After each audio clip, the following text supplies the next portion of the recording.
유대인의 유월절이 가까운지라 예수께서 예루살렘으로 올라가셨더니 성전 안에서 소와 양과 비둘기 파는 사람들과 돈 바꾸는 사람들이 앉은 것을 보시고 노끈으로 채찍을 만드사 양이나 소를 다 성전에서 내어 쫓으시고 돈 바꾸는 사람들의 돈을 써드시며 상을 엎으시고 비둘기 파는 사람들에게 이르시되 이것을 가져가라.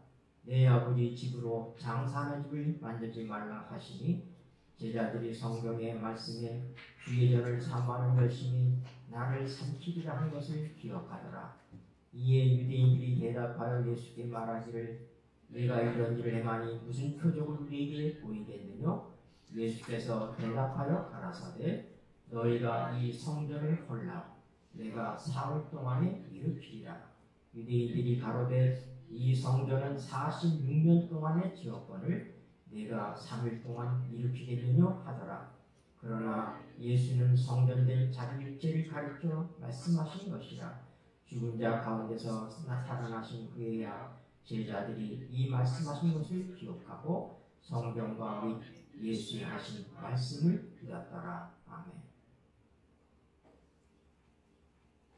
네.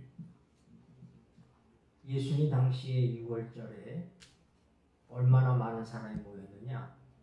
약 225만 명이 모였다고 해요.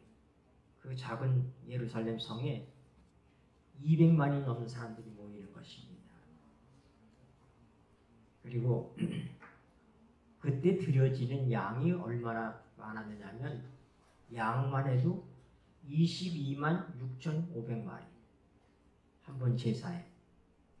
그 외에도 많은 소가 드려졌고 비둘기도 드려졌습니다. 그게 얼마나 혼잡했을지를 우리가 생각해 볼 수 있어요. 먼 나라에서 살던 흩어져 살던 유대인들이 6월절에 하나님께 제사 드리러 와서 그들이 양을 끌고 올 수가 없잖아요. 소를 끌고 올 수가 없잖아요. 그러니까 거기 와서 그걸 사는 겁니다. 그런데 그냥 돈으로 사는 게 아니에요. 환전을 해야지 됩니다. 또 하나님께 제물을 드릴 때 그냥 돈을 드리는 것이 아니라 환전한 돈을 드리게 하는데 장사꾼들이 제사장들과 종교 지도자들과 결탁해서 환율을 아주 엄청나게 차이가 내게 했어요. 1대1로 바꿔주는 것이 아니라 아주 억울하게 바꿔주는 거예요. 그러니까 이 성전 안에는 소 파는 사람, 양 파는 사람, 비둘기 파는 사람, 또 돈 바꾸는 사람으로 완전 아수라장이 된 것입니다. 우리 주님께서 노끈으로 채찍을 만들어서 그들을 몰아내시고 성전을 정결케 하셨습니다. 성전을 정결케 한 사건이 요한복음을 통해서 우리는 예수님이 2번 성전을 정결케 하셨던 사실을 알게 됩니다. 예수님의 생애 초기에 요한복음 2장에 우리가 본 말씀이 예수님이 공생을 시작하는 초기에 성전을 6월절에 성전을 정결하게 하셨고 마태복음 21장을 보십시다. 마태복음 21장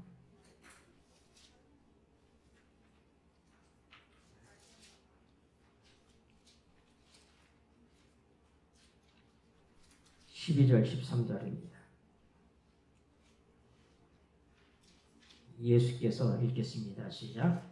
예수께서 성전에 들어가사 성전 안에서 매매하는 모든 자를 내어 쫓으시며 돈 바꾸는 자들의 상과 비둘기 파는 자들의 의자를 둘러 엎으시고 저희에게 이르시되 기록된 바 내 집은 기도하는 집이라 일컬음을 받으리라 하였거늘 너희는 강도의 부려를 만드노다 하시니라. 아멘.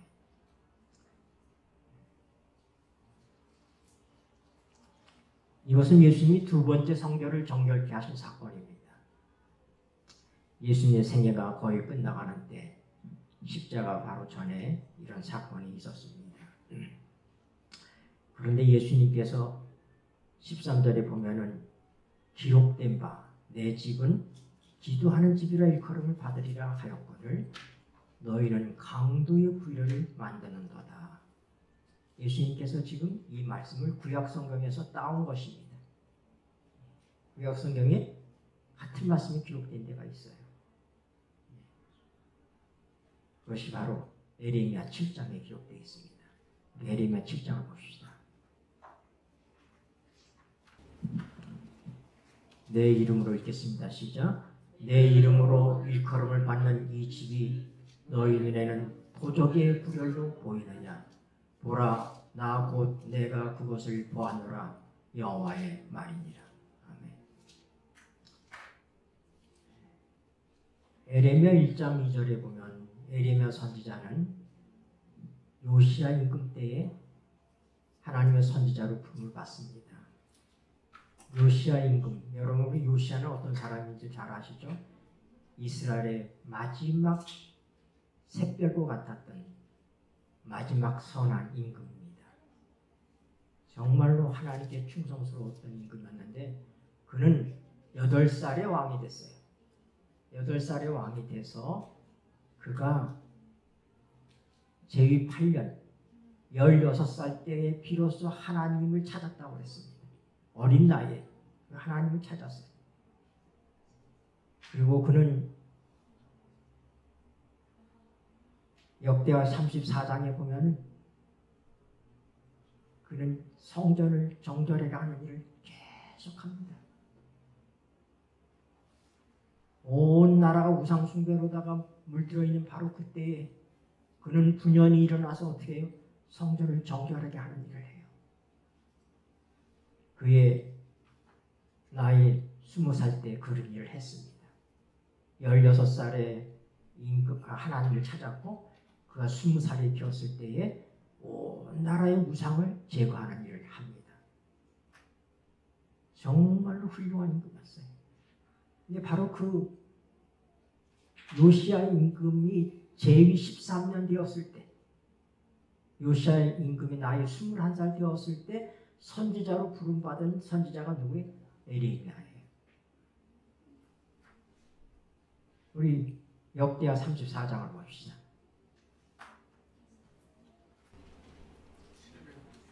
역대하 34장 1절부터 봅시다. 요시야가 위에 나아갈 때에 읽겠습니다. 시작. 요시야가 위에 나아갈 때에 나이 8세라 예루살렘에서 31년을 치리하며 여호와 보시기에 정직히 행하여 그 조상 다윗의 길로 행하여 좌우로 치우치지 아니하고 오히려 어렸을 때 곧 위에 있은 지 8년에 그 조상 다윗의 하나님을 비로소 구하고 그 12년에 유다와 예루살렘을 비로소 정결케 하여 그 산당과 아세라 목상들과 아로새긴 우상들과 부어 만든 우상들을 제하여 버리매 무리가 왕이 앞에서 바알들의 단을 회파하였으며 왕이 또 그 단 위에 높이 달린 태양상들을 짓고 또 아세라 목상들과 아로새긴 우상들과 부어 만든 우상들을 빻아 가루를 만들어 거기 제사하던 자들의 무덤에 뿌리고 6절에 보면은 또 므낫세와 에브라임과 시몬과 납달리까지 사면 황폐한 성읍들에도 그렇게 가요. 8절에는 드디어 요시야가 하나님의 성전을 정결케 합니다. 요시야가 위에 있은지 읽겠습니다. 시작. 요시야가 위에 있은지 18년에 그 땅과 전을 정결케 하기를 마치고 그 하나님 여호와의 전을 수리하려 하여 아살랴의 아들 사반과 부윤 마아세와 서기관 요아스의 아들 요아를 보낸지라. 여러분 지금 상황이 어떤 상황인지 지금 상상이 되죠? 그동안 악한 임금들의 영향으로 인하여서 이스라엘 전체가 우상으로 물들어 있었습니다. 그런데 요시야 임금이 되면서부터 어떻게 해요? 나라가 달라지기 시작하는 거예요. 그가 16살 어린 나이에 여호와를 찾고 다윗의 하나님을 찾고 그리고 그가 20살 때 제위 12년에 20살 때 우상을 회파하기 시작합니다. 놀라운 변혁이 일어나고 있는 거예요.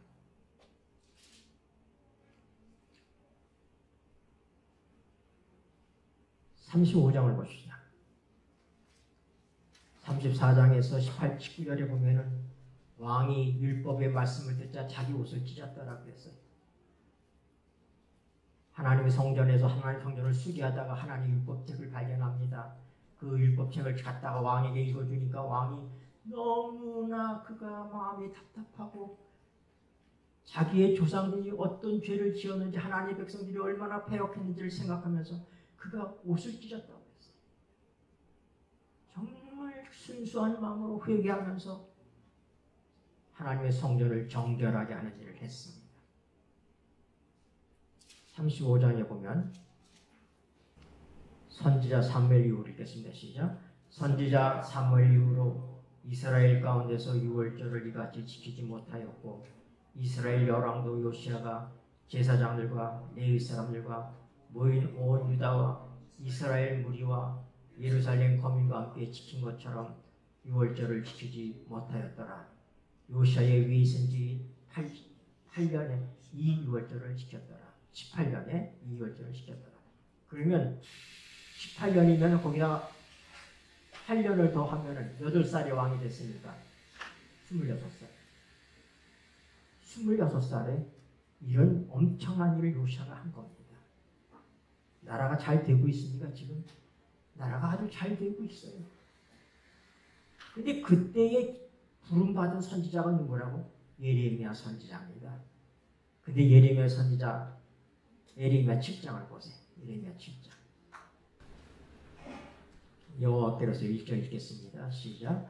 여호와께로서 예레미야에게 말씀이 임하니라. 가라사대 너는 여호와의 진문에 서서 이 말을 선포하여 이르기를 여호와께 경배하러 이 문으로 들어가는 유다인아 다 여호와의 말씀을 들으라.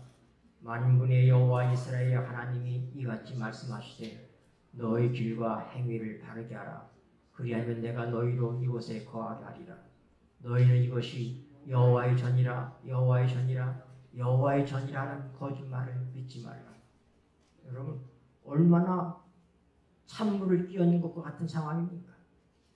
지금 요시야 임금이 일어나서 이 지극히 선한 왕이 어린 나이에 하나님을 찾고 나라를 개혁하고 모든 나라의 제도가 개선되고 역대 이래 가장 성대한 유월절을 지키고 이렇게 모든 것이 잘 돌아가고 있는데 예레미야 선지자가 뭐라고 얘기해요? 너희는 여기가 여호와의 전이다. 여호와의 전이다. 여호와의 전이다 하는 그런 거짓말을 믿지 말라. 심지어는 10절과 11절에 보면 내 이름으로 일컬음을 받는 이 집에 들어와서 내 앞에 서서 말하기를 우리가 구원을 얻었나이다 하느냐 이는 이 모든 가증한 일을 행하려 함이로다. 그 11절에 내 이름으로 일컬음을 받는 이 집이 너희 눈에는 도적의 구렬로 보이느냐. 보라 나 곧 내가 그것을 보았느라 여호와의 말이니라. 마태복음 21장 13절 주님께서 하신 말씀이 바로 이 말씀이에요. 이 말씀을 주님께서 인용하신 것입니다. 정말로 아이러니한 일이 일어나고 있는 거예요.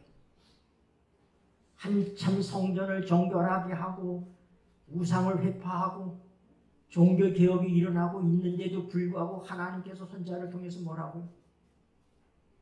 신랄하게 지금 말씀하시고 계신 거예요. 너희는 이곳을 여호와의 전이다, 여호와의 전이다, 여호와의 전이다 믿지 말라 이거예요.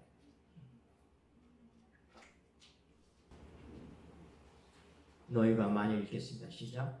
너희가 만일 길과 행위를 참으로 바르게 하여 이웃들 사이에 공의를 행하며 이방인과 고아와 과부를 압제하지 말며 무지한 자의 피를 이곳에서 흘리지 아니하면 다른 신들을 쫓아 스스로 대하지 아니하면 내가 너희를 이곳에 거하게 하리니 곧 너희 조상에게 영원 웅해 준 이 땅이니라. 문제가 뭐예요? 예물을 가지고 와서 하나님께 드리고 그들이 뭘 하나님을 예배하는 것처럼 보이지만 하나님께서 아니다 이거예요. 너 여기 여호와 전이라고 하지 마라 이거예요.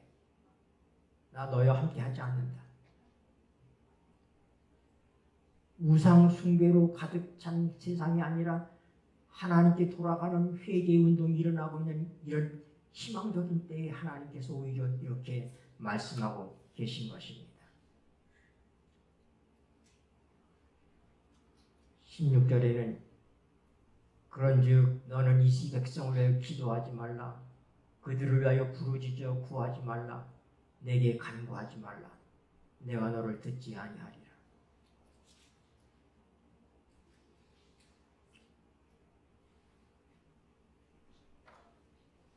여러분, 왜 그러셨을까요? 왜 하나님께서 그렇게 하셨을까요? 선한 요시야 임금이 하나님께 돌아가기 위해서 온 나라를 개혁하고 있는데도 불구하고 하나님께서 선지자를 세우셔서 왜 이런 기가 막힌 얘기를 하고 계실까요? 그것은 모양뿐인 예배를 하나님께서 받으시지 않는다고 하는 사실입니다. 예수님 당시에 그 수많은 양떼와 소떼들이 하나님께 드려졌지만 하나님께서 뭐라고요? 나 그거 원하지 않는다.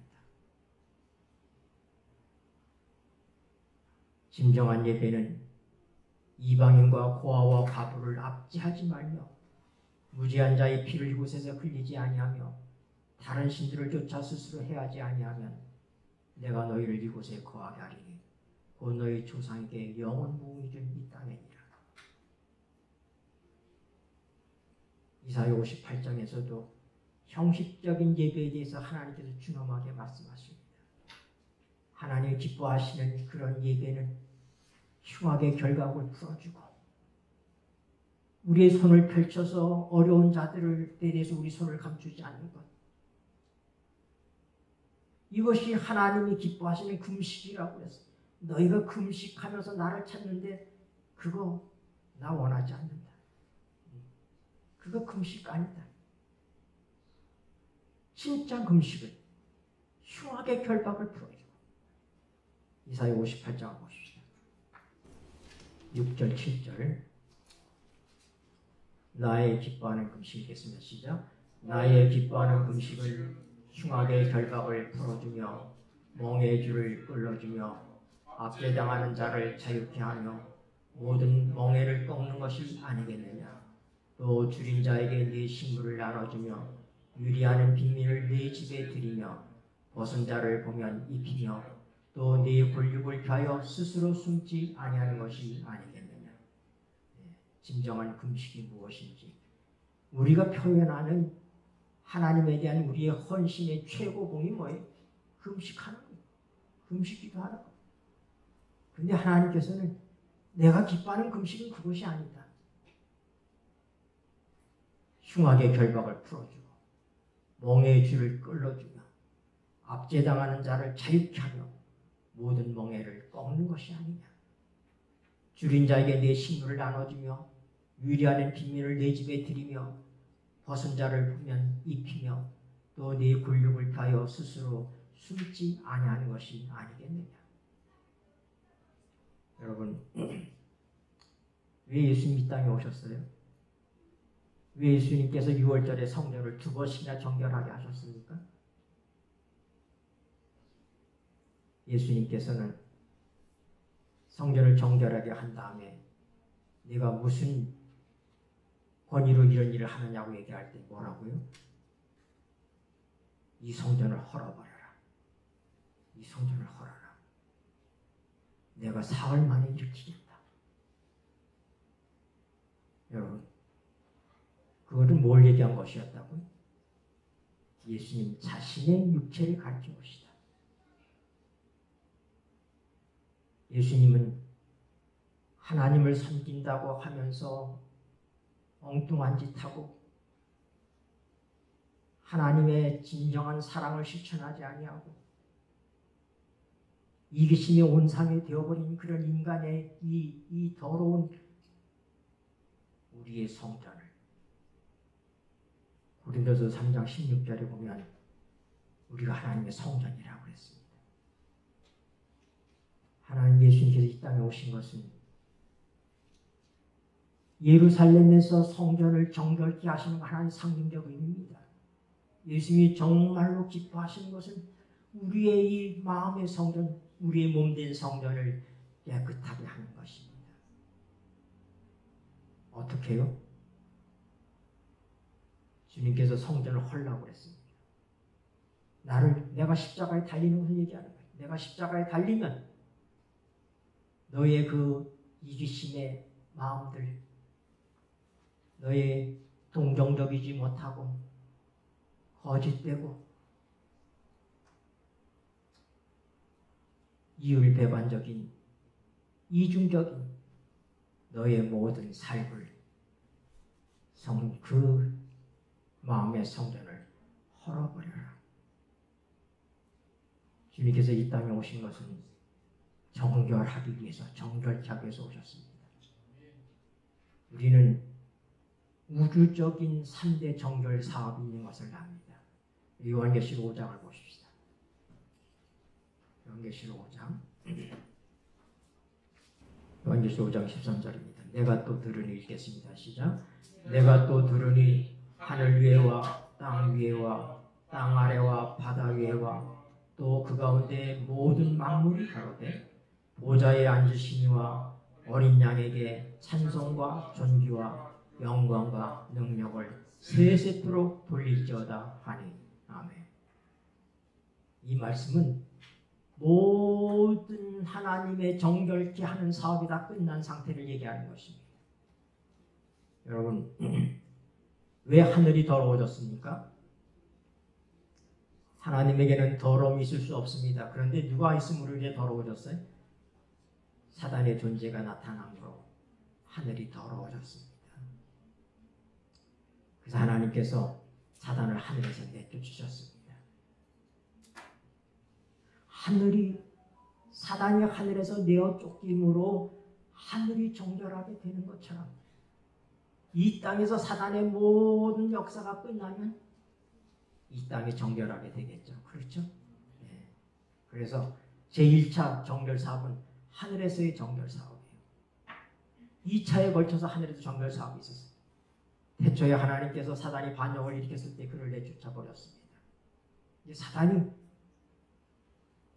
아담과 하와를 속임을 통해서 그들의 권리권을 뺏어갑니다. 그래서 그는 어떻게 이 지구의 장자로서 하나님 앞에 나타납니다. 그런데 언제 그가 드디어 하나님의 면전에서 쫓겨납니까? 요한계시록 12장을 보세요. 요한계시록 12장 9절 10절 읽겠습니다. 큰 용이 내어 쫓기니 읽겠습니다. 시작. 큰 용이 내어 쫓기니 옛뱀 곧 마귀라고도 하고 사단이라고도 하는 온 천하를 꿰는 자라. 땅으로 내어 쫓기니 그의 사자들도 저와 함께 내어 쫓기니라. 내가 또 들으니 하늘에 큰 음성이 있어 가로되 이제 우리 하나님의 구원과 능력과 나라와 또 그리스도의 권세가 이루었으니 우리 형제들을 참수하던 자 곧 우리 하나님 앞에서 밤낮 참수하던 자가 쫓겨났고. 아멘. 예수님의 십자가 이후에 사단이 다시 어떻게 했어요? 하늘에 있을 곳을 얻지 못하고 쫓겨난 것입니다. 그러니까 예수님의 십자가 이전까지는 사단이 누구한테 올라갔어요? 우리를 대표해서 하나님께 올라갔어요. 그리고 우리가 욥기에서 보는 것처럼 뭐예요? 참소하는 일을 하는 거예요. 직접 하나님께 밤낮 참소했어요. 그러나 십자가 이후에 사단이 완전히 하늘에서 내어 쫓겼습니다. 그는 더 이상 하나님께 직접 나타날 수가 없습니다. 그러나 하나님께 직접 참소할 수가 없어요. 그러므로 사단이 쫓겨남으로 하늘은 정결하게 된 것입니다. 그러나 땅은 어떻게 되었어요? 땅은 더러워졌습니다. 누가 왔어요? 누가 이 땅으로 왔어요? 사단이 이 땅으로 왔기 때문에. 그러면 이 우주적인 정결이 완전하게 정결하게 되는 때가 언제입니까? 언제? 재림 때 사단 안 죽습니다. 요한계시록 20장 보십시다.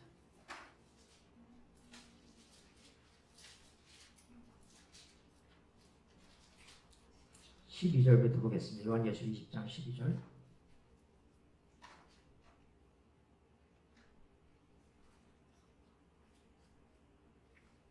또 내가 보니 읽겠습니다. 시작.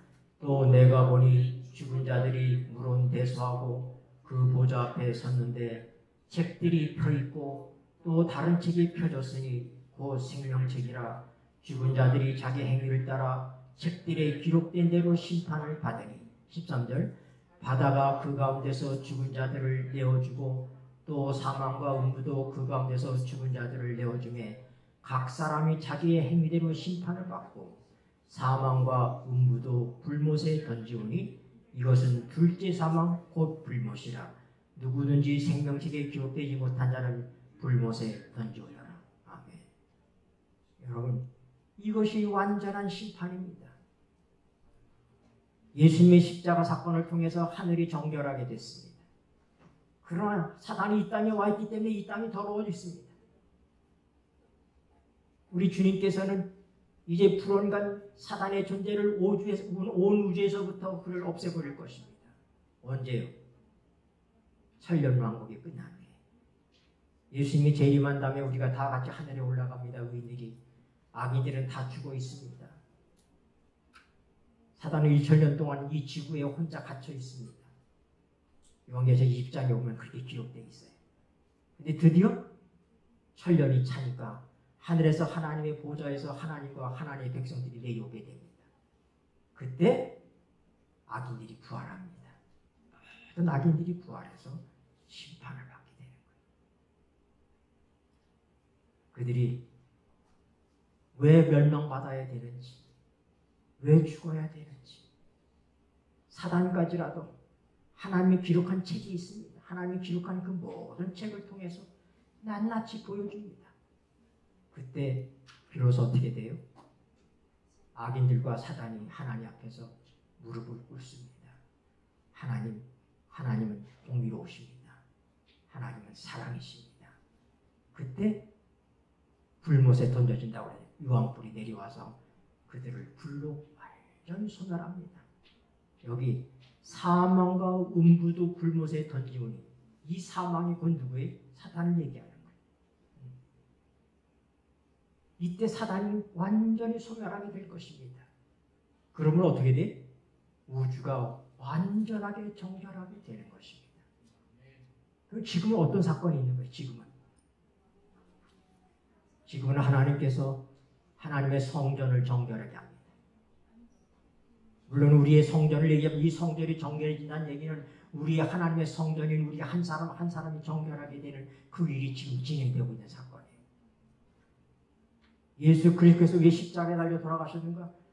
그 십자가에 우리의 자아들이 다 못 박혀서 정결하게 되도록 하기 위해서 사단에게 지배당하던 우리의 과거의 옛사람들, 사단으로 인해서 더러워졌던 사람들, 이기적이고 자기중심적이고 대적하는 마음을 가지고 있고 반역적인 우리 자신을 우리 심령 속에서부터 사단의 모든 권세를 몰아내시기 위해서 주님께서 십자가에 돌아가신 것입니다.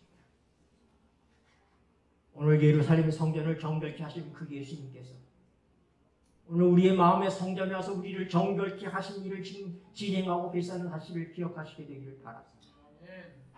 여러분 마음속에 여전히 남을 증오하는 마음이나 시기하는 마음이나 이기적인 마음이 살아있을 때 이것은 잘못된 것입니다. 그것은 십자가에 못 박힌 것입니다. 우리가 알거니와 우리 옛사람이 예수와 함께 십자가에 못 박힌 것은 죄의 몸이 멸하여 다시는 죄에게 종노릇하지 아니하려 합니다. 못 박힌 거예요. 오염은 사단이 시키는 것입니다. 사단이 있는 곳엔 더러움이 있습니다. 그럼 더러움을 주창한 자이고 더러움을 퍼뜨리는 자입니다. 그가 장악하고 있는 이 세상이 그렇기 때문에 더러운 것입니다. 그러니까 여러분, 그러나 하나님의 보혈로 산 우리 한 영혼 속에는 하나님께서 이미 정결케 하시는 역사를 이루고 계시다고 하는 사실입니다. 오늘 이 복되고 거룩한 안식일, 우리가 국가적인 한가위 명절로 기뻐하고 있는 이 날에 우리 자신을 다시 한번 돌아보게 되기를 바랍니다. 일렌지 화이트 여사가 여기 이렇게 기록하고 있습니다. 교회증언 9권 228쪽에 교회를 향한 그분의 사랑은 무한하시다. 그의 백성들을 위한 돌보심은 쉼이 없으시다. 그분은 교회에 나오는 상한 심령들을 괴롭게 하지 않으신다. 그러나 교회의 정결, 현재와 영혼을 위해서 교회를 정결케 하시는 일을 하신다. 예수께서 지상생의 시작과 마지막에 성전을 정하셨던 것처럼 우리 교회를 정결케 하실 것이다. 하나님께서 우리 주님이 그의 사업을 시작하면서 마치면서 성전을 정결하게 하신 것처럼 이 지구의 역사가 끝나가기 전에 하나님께서 이 교회를 정결하게 할 것이라고 그랬습니다.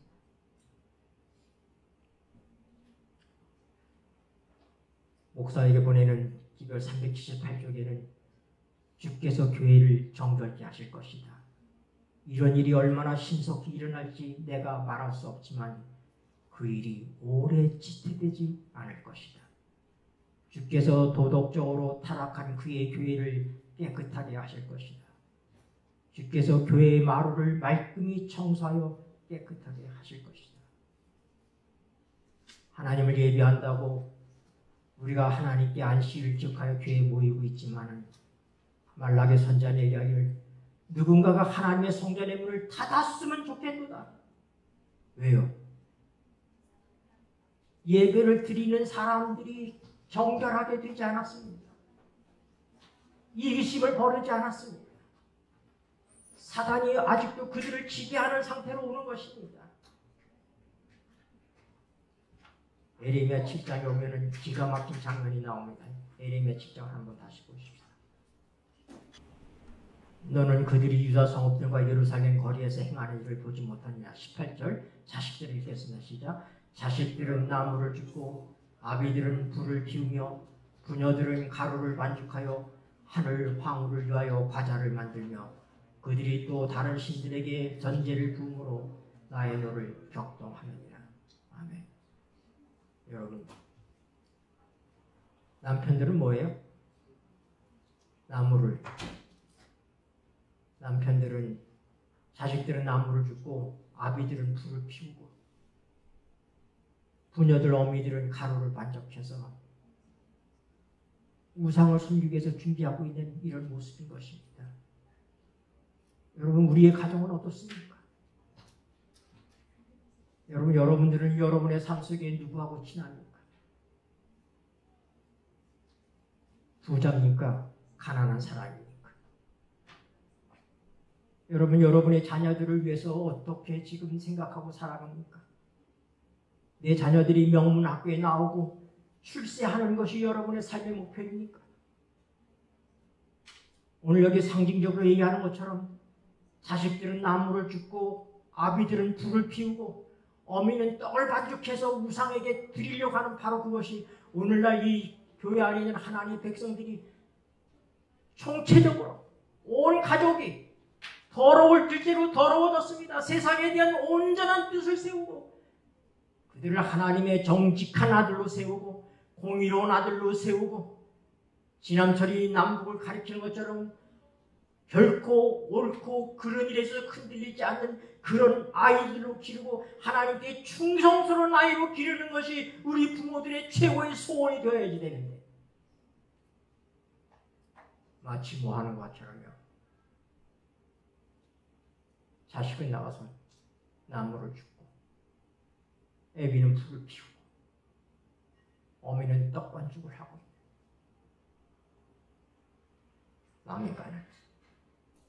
망해가는 이 가족의 모습입니다. 이것이 오늘 우리에게 정결해져야 될 일들입니다. 우리의 가정이 정결해지고 우리 자신의 삶이 정결해져야 돼. 사단이 지배하던 우리의 모든 삶에서부터 내가 주인이었어. 내가 내 삶의 주인입니다. 내 마음대로 하는 것이 내가 하나님이에요. 사단의 정신은 교만입니다. 그러나 하나님을 대신하여 우리가 하나님이 되고자 했습니다. 오늘 우리의 삶 속에 우리가 이 사단의 정신이 얼마나 깊이 우리를 지배하고 있는지를 알아야지 됩니다. 이 시간에 우리의 자녀들은 무엇을 하고 있는가? 오늘 하나님의 진정으로 회개하는 심령을 우리 모두가 가져야 될 것입니다. 그리고 이 성전을 헐라고 말씀하시는 주님, 우리 마음의 성전을 주님의 십자가를 통해서 헐어버리게 되기를 바랍니다. 주님을 대적하여 높아졌던 내 마음들을 버리시게 되시고,